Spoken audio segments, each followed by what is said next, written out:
ಇನ್ನು ಮುಂದೆ ನಿಮ್ಮ ನೆಚ್ಚಿನ ಧಾರಾವಾಹಿಗಳ ಫುಲ್ ಎಪಿಸೋಡ್ಗಳು ಸನ್ ನೆಕ್ಸ್ಟ್ ಆಪ್ನಲ್ಲಿ ಮಾತ್ರ. ಸರಿಯಾಗಿ ಹೇಳ್ತಿದ್ದೀರಪ್ಪ. ನಾನು ಅನುಭವಿಸ್ತಿದ್ದೀನಿ, ನೀವು ನೊಂದು ಕೊರಗ್ತಿದ್ದೀರಾ. ಅಪ್ಪ, ಏನಪ್ಪ ಇದೆಲ್ಲ? ಈಗ ಏನಪ್ಪ ದಾರಿ? ಇದನ್ನೆಲ್ಲ ಹೇಗಪ್ಪ ಸರಿ ಮಾಡೋದು?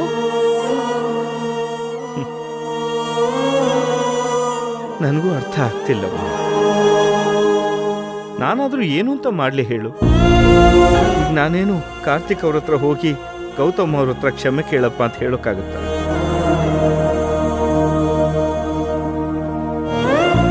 ಅಲ್ಲ, ನಾನು ಹೋಗಿ ಮಾತಾಡ್ದೆ ಅಂತ ಅವ್ರ ಸಮಾಧಾನ ಆಗ್ಬಿಡ್ತಾರೆ.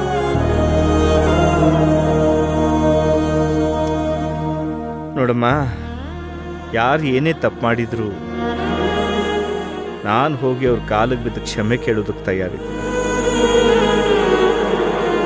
ಅದರಿಂದ ಅವರು ಇರೋ ಕೋಪನೆಲ್ಲ ಮರೆತು ಕ್ಷಮೆ ಕೇಳೋದಕ್ಕೆ ಮುಂದಾಗ್ಬಿಡ್ತಾರೆ.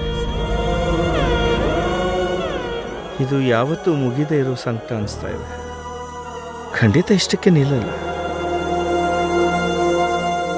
ಏನಪ್ಪ ಇದು? ಈ ಥರ ಮನ್ಸು ಮುರ್ಕೊಂಡು ಮಾತಾಡ್ತಿದ್ದೀರಾ? ಏನು ಮಾಡೋದಮ್ಮ, ಇಷ್ಟೇ ನಮ್ಮ ಭಾಗ್ಯ, ಇಷ್ಟೇ ನಾವು ಪಡ್ಕೊಂಬಂದಿದ್ದು. ನೋಡೋಣ, ಎಲ್ಲ ಸಮಸ್ಯೆಗೂ ಒಂದು ಕೊನೆ ಇರುತ್ತೆ ಅಂತ ಹೇಳ್ತಾರೆ ದೊಡ್ಡವರು.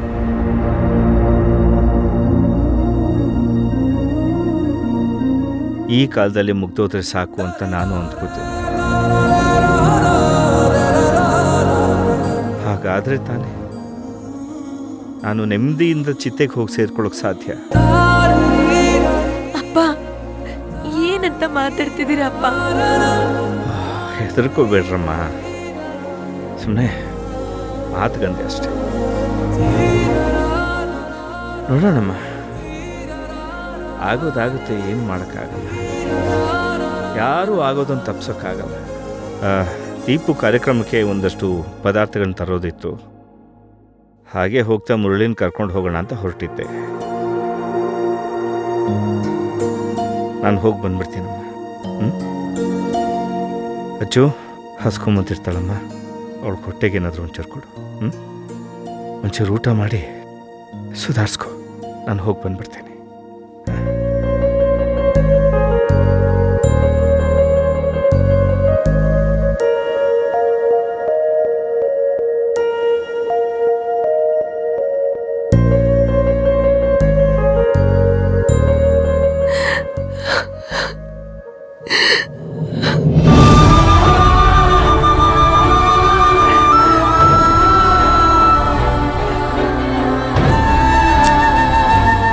ಬಾ, ಏನಾದ್ರೂ ತಿನ್ವಂತೆ. ಬೇಡಕ್ಕ, ನಾನು ಆಮೇಲೆ ತಿಂತೀನಿ.